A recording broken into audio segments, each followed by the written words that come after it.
Hey everyone, Joe here from ActionX. Welcome to What's in the Tube, or welcome back. If this is your second Doom Patrol Season 3 episode review. That was quick. Week one by that fast. I'm kidding, I'm joking. If you're unaware, HBO Max has released the first three episodes of Doom Patrol Season 3 available for all of us, because that seems to be a thing they do. Like, they decide, you know what, let's release three of them. Let's give them 3 hours to binge. And then we could just air the rest in pretty quickly. So this week, this episode, we take a little bit of a vacation. Like, we're not at the season 3 story yet. We're kind of at a side story. Like, it is part of the season 3 story, but it's kind of like a side story. We're kind of like still like, it's your typical like big story's over. Now you're kind of like just focusing on the characters and kind of just letting them kind of take like a little bit of a break. Ironically, the Doom Patrol go on vacation. Well, a decent amount of them anyway, which is another question that I have to now ask when we start to the Butcher recap. But this kind of relaxing episode was pretty good. It filled in the void what we needed. Like, just give them the character, like, let's take some time to breathe. Like, let's just breathe a bit. We saved the world. Well, thankfully, I didn't save the world. Even Victor makes a joke about that later on. Honestly, Doom Patrol Season 3 so far for me is not hitting exactly what I want. The comedy is still there. I still chuckle at times, and it's still up there. My only issue is, I don't know, like, again, like, I'm just so used to, like, really great pacing right now that this is kind of a little bit all over the place, just a little bit. I'm hopeful this is just, like, episode 3 will kind of, like, pick things back up. And also, it's kind of, like, acting the opposite of what Titan Season 3 started off with Titan Season 3, which I reviewed the first 3 episodes, kind of, like, in a weird first impressions matter. But then after that incredible starter of those 3 hours, it kind of went downhill from there, in my opinion. And then with Doom Patrol, like, 2 out of 3 done. I'm not gonna have time to watch the third one tonight. I'm gonna do that tomorrow before this weekend's festivities. I'm enjoying it. I think it's good. It can be great at times, but it's not hitting where I'm expecting it to be. But again, okay, let me explain more. Let's go for the Butcher recap and talk about this episode of Doom Patrol. So we begin in a pre-1960s, in the 60s, I think it was like 60s or 50s, or very early into the 20th century. Also, I forgot to mention, so apparently there were 2 more scenes from episode 1 that I forgot to mention that apparently is important. So, first thing to note is that even being burned alive, Niles is still at the house. His spirit was still present. And the sex ghosts from, I believe, season 1 are still in the house, and they're still fucking over the house. And Cauldron's like, you know what? I'm a ghost now. Let me get on the action. I don't even know why he's still in a wheelchair. Technically, ghosts are like, you're not tied down with your physical attributes anymore, so that's kind of weird. But before he was about to get his groove on, our good old friend, Mark Shepard's character shows up, aka Not Crowley from Supernatural. Suddenly digs up Niles' grave in the freaking North Yukon for some reason. Well, not his whole body. He just takes apart the head, which I'm like, Jesus, what is he planning on doing? Apparently, he's not done. Cauldron's not done with Earth yet, so Not Crowley takes him away. But that was the end of episode 1. So now episode 2 proper, we had a flashback to the Masters of Evil, which I'm pretty sure is like this big... I'm aware that it's this very big DC villain group. I remember them from Teen Titans, the original animated series from 2003. I remember them from there, but... So they're kind of following in a little bit. It's a little bit more comedic. It's the big brain guy and also the gorilla lieutenant. And they're obviously after Niles. Niles is like going around with the original Doom Patrol back in, if you remember the season 1 flashbacks. They're going around stopping all the evildoers. And one of the things that is a little bit troubling is that, they're next. The Masters of Evil are next on the list, so they have to take care of them soon enough. And they decide to hire this outside alien warlord that I forgot his name about. Initially, I thought, it looks like Brainiac, but it's not Brainiac. But it's like, okay, so to speak. So him and his assistant comes in, and like they agree to take on one of the newest proteges of the Doom Patrols, which is... I believe it's Rita. So that's his target. Like, you're gonna find Rita. She's eventually gonna come to this one place, and you're gonna stay there until she does, and then you're gonna kill her. That's kind of the mission. But the running gag of the mission is that they get to the spot and they just wait. They wait for years on end, but she never shows up. It's a run, so they just stayed the same location, the same resort area for decades. And then I think a couple of years in, they get a newspaper that specifies that the Doom Patrol defeated the Masters of Evil. So, but they were still hopeful that, okay, someone's still going to give us the message, the mission's still on. And up until the 90s, they kept trying to do the mission, but 30 years before present day, the guy actually said, you know what, fuck it. I've wasted like 30 years of my life on this shit. She's not coming. She's not even real. There's no one even responding to the calls. I've been living my life like this, so guess what? I'm just going to live my life on this resort. I'm pretty sure for free, since I don't know what their currency system is. Or maybe they just have someone in with the owner, but regardless of the case, we cut back to present day where Rita is going through her depression cycle. You know, she's not an actress anymore. Niles is gone. She's kind of in this like weird, like, what's next for me type point of view. And her powers are again on the fritz, so she completely debones down to a mushy monster as she normally does. Cyborg gets caught up from Star Labs because his recent behavior with assisting a criminal and just him not being certain to come back to Star Labs yet again, they decide, you know what, you're getting no access to your powers, to the systems, you get nothing, so you're on your own again. Cliff's over still with his daughter and his new grandbaby, and also his new daughter-in-law, so he's helping them kind of raise the kid a little bit, trying to make up for lost time, but they're kind of a little bit, his welcome is overstayed. They are trying to get him to leave, but they don't want to say, get the fuck out, because again, he's already been out of her life for multiple decades by this point, so it's a very fine balance here, and Cliff, it's also trying to, like, what is his purpose now in a post Niles is gone, like, you know, what's next for him?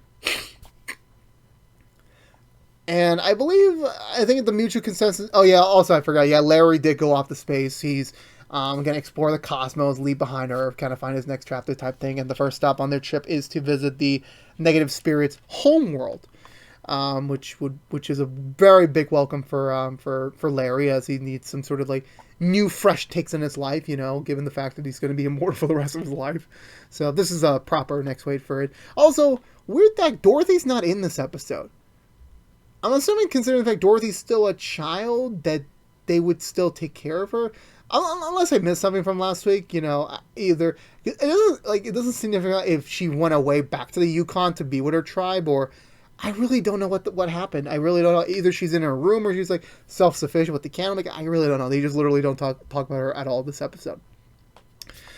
So everyone sort of regroups back at the manor, and they're kind of like figuring out what the next step is, and one of Jean's personas opt to, like, you know what, let's take a vacation, let's get out of here, like, you know, we've been cooped up in this manor for a while, let's just go out there with, I don't even know what funds, considering the fact, I know Niles was funded by the government for the Doom Patrol program, I know that for a fact, but now that Niles is dead, do they still get funds there? Is it a lot of money? Because it doesn't seem like they're getting that much income in, especially to waste it on a resort. And then again, what ended up happening with the resort, like, I'm not surprised that that's the most they're able to get with their current financial situation, which is currently up in the air on that. Some of them are originally kind of like, do we want to go on vacation? Like, is this a thing that superheroes even do? But they all opted, like, you know what, screw it, let's go. It would be good for all of us. You know, take a little bit of a break, you know, decompress from life a little bit, so... they all head off. They pick up almost a Tin Man. Freaking Clint, who is once again frozen in the middle of the front yard, as always, with his freaking rusty ass. And this is the perfect opportunity for his daughter. Like, here's my baby. I'll leave you be. Come back when you want to come back. You know, that sort of thing. Also, let me make sure I'm recording. I am recording. Thank God. So. Going from there, Cliff decided, you know what, Cliff, I'm gonna go. Let's go on vacation. I mean, come on, I've been stuck in baby mode for the past couple of weeks. Let me go. Let's do this. So they all head off to the resort, which is again not the most impressive place in the world. It really is not. It's literally something that is. It looks very classical, but not in a good way. There really isn't much to do. The only big attraction is that, oh hey, there's a freaking climbable like ladder that FDR. No, was it FDR? I forgot my president. I gotta go back to class. That's literally the only attraction. Literally everything else is like very old ruins. No Wi-Fi in this area. They're up in the middle of nowhere. And coincidentally, they all split up. Cliff wants to climb the ladder, kind of prove himself to be like able to self-sustain himself. Cyborg is just trying to get in contact with the outside world, even though he needs a vacation. Jane is still very much torn in odds when, Niles is deaf, and Rita's just there like, what are you doing? I mean, we all hated Niles at the end. Like, sure, yeah, Niles is gone. We can't be too overeager about that, but like, he hasn't been a very positive force in our life. He never was. So him being gone, like, this is the beginning of a new chapter for us. We should really take this opportunity to kind of, really move on and kind of like figure out what is next for us in this new world. I believe at one point Cliff does go to the sauna for some reason, and he runs into the green alien dude, and it seems like they're vibing pretty well enough, and then they both bring up the fact that they're both there because of Niles, and they're like, oh my god, you know Niles too? I hate him. What about you? I hate him too. Like, oh, that's great. We should be bros. Vacation bros. Oh, I haven't had a vacation bro yet. It means in terms of like, meeting someone on a trip and then just being bros with them throughout the entire trip and never speaking to them again. Haven't had that moment yet. But eventually, I believe by that time at dinner, again, very unpopular resort. There's literally no one here. Like, no one is here for the free dinner buffet. Only just the green dude and the servant. And the servant still announces him to the presence of literally whoever is there. It's just hilarious. Cliff's like, oh, he's cool. He's just like, he's probably like a formal supervillain. He's nothing that bad. And then everyone's like, I don't know, man. We should check him out just in case. This guy literally is called a warlock, or not a warlord. We should be a little warlord or conqueror. I forgot which one it was. Everyone but Rita's like, you know what? Let's just chill. Well, Rita was the only one that says like, we're on vacation. I want to get fucked up. I don't really care about this. Conqueror type BS, let them be. But Cyborg can't leave well enough alone. He tries to intervene, but his point is not taken across very well. He just isn't. But I think eventually at some point Rita does show herself. I don't think it's quite yet. I know they get I think it's either the next day. I don't even know if it's still the same day, because no, it's not the same day. Because it's either the next day or later that day. Rita does eventually return to her regular form, and then that's when the green alien and servant realize like, she's finally here after half a century. She's finally here. We could still proceed with the mission, but the main guy's like, we wasted all of our lives on this one person, and she's here, and it doesn't seem like they're a threat. I think we should just let this one go. Plus, our masters or the people who hired us haven't communicated with us at all, so it's a waste of time. We should just now like take this as a sign that we should move on and just figure out what's next in our lives. As for everyone else, Cyborg's just still up in arms, like, we could still be a team, like a superhero team. We could be the next Doom Patrol. This is what Niles wanted, and this is also what we could be doing. But everyone, especially Jane's like, why do you still want to be Niles' like little sidekick, his little like right hand man? Like, Niles is gone. We don't have to be anything. We could literally just say fuck it and just move on with our lives. We had a little bit of a taste of that earlier in season 2. So if they can do it, is it the right thing to do? Maybe it's not, but they're right. Like, Niles held them back for so long. This is like the perfect chance to like really explore what life would be like, now that he's gone. But Cyborg is still very much determined, like, let's do this. We should really form a team, and they all split off, and they have their own moments of individuality and just figuring out what the heck is really up with. And there's a scene where Cliff is finally trying to climb the ladder, and the ladder just falls, and I'm just laughing my ass off. I really am. I think eventually they do coincidentally all convene back at the same spot, and I forgot the name of the song. Forever in Love plays, and Jane starts dancing, then Rita joins in, so it's a duet, and then Cliff starts dancing, the freaking robot starts dancing, and then Cyborg's like, you know what, let me get in on this action, let me get on this, so they all start dancing. It was actually kind of sweet. It really was. It's not a good. It's not a sign that like yeah they're gonna do the Doom Patrol thing fully, but like this is a good sign that like they're still a family. They deep down they're all fucked up with each other, and they're like you know what, this is where I belong. It really is. The green alien dude and his assistant are finally about to leave to wherever's next for them, but before they can leave the resort area, they finally get a communication from the big communicator. So it's a simulator that like, okay, mission's back on. We finally got a word from them, and at the very same time, the lady from the big giant underminer drill shows up and starts running towards the resort, presumably to help save the Doom Patrol. But we'll get that for a minute. But before we get to the end, let me think. Did I forget anything important, or anything else that I missed? I don't think I did. I think we've crossed all our T's and I's here. So they're just regular dancing in the hall, and then the green alien shows up, the Conqueror, and yeah, he's dead. Yeah, well, he's about to die. He just says run, and then the guy with like the giant ass turret shows, and I'm like, oh my god, the freaking turret.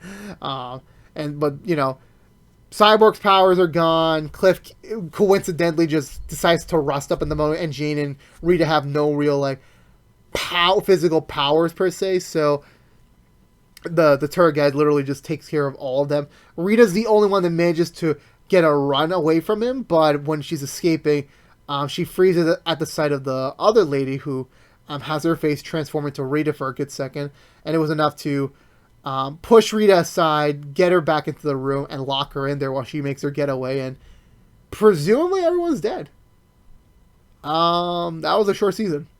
Literally, the assistant like bringing together all their bodies into the circle and just like, yeah, the mission's completed. What happens next? We don't know, because the episode ends with just all their like lifeless, corpses on the ground. I'm just thinking to myself, this is not the end. This is not the end. There's something more here. They cannot just kill off the Doom Patrol. Like they're gonna do some time travel wangy. Literally, the next episode's right here for me to watch. It's literally right there in the corner. But I am not able to do that because I have to sleep. But with that being said, this was the end of another episode of Doom Patrol.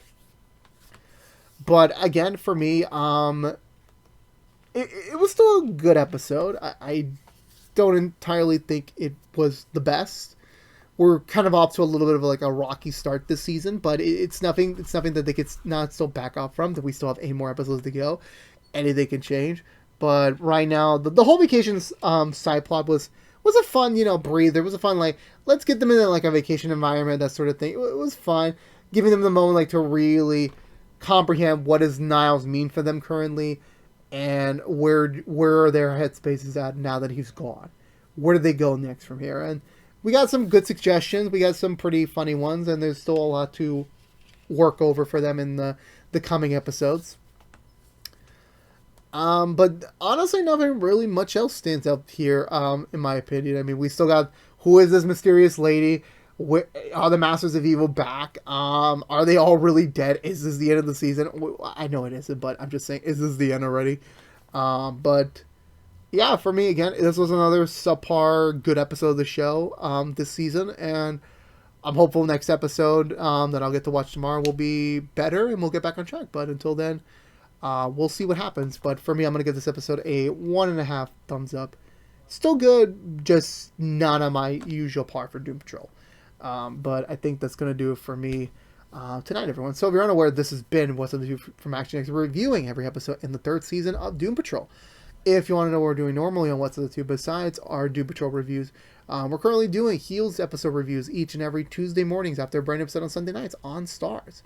We're also doing DC Stargirl Season 2 episode reviews each and every Wednesday morning after a brand new episode on Tuesday nights on the CW. Also starting this Monday morning, we're going to start our Rookie Season 4 episode reviews, which will be coming out after a brand new episode on Sunday nights on ABC. But if you don't care about Doom Patrol, your luck will be back tomorrow for episode 3 of Season 3. Don't know what's going to happen there. Very excited, very eager to see how they're going to get themselves out of this one. Very curious. But after tomorrow, we will revert back to our normal Friday morning time slot. So, yeah, but so far, it's been a fun blast. Just getting back in the world of Doom Patrol. Hopefully, the quality will get back to where it was back in Season 1 and 2 times. Hopefully. But again, if you're unaware, this has been What's in the Tube from ActionX. Please subscribe to ActionX on youtube.com/ActionX videos. Like, favorite, share this review if you want to, but it helps us get us out there to other members of the fan patrol who have yet to discover us. Helps us beat up that YouTube algorithm that hates me ever so much in life, and as well as sharings for free here on the interwebs. Please ring that bell for notification when our next Doom Patrol review is live, which is normally every Friday mornings. And also follow us on social media to stay up to date with any sort of updates for the channel. But until then, stay safe out there, be good to each other, and as always, and peace out.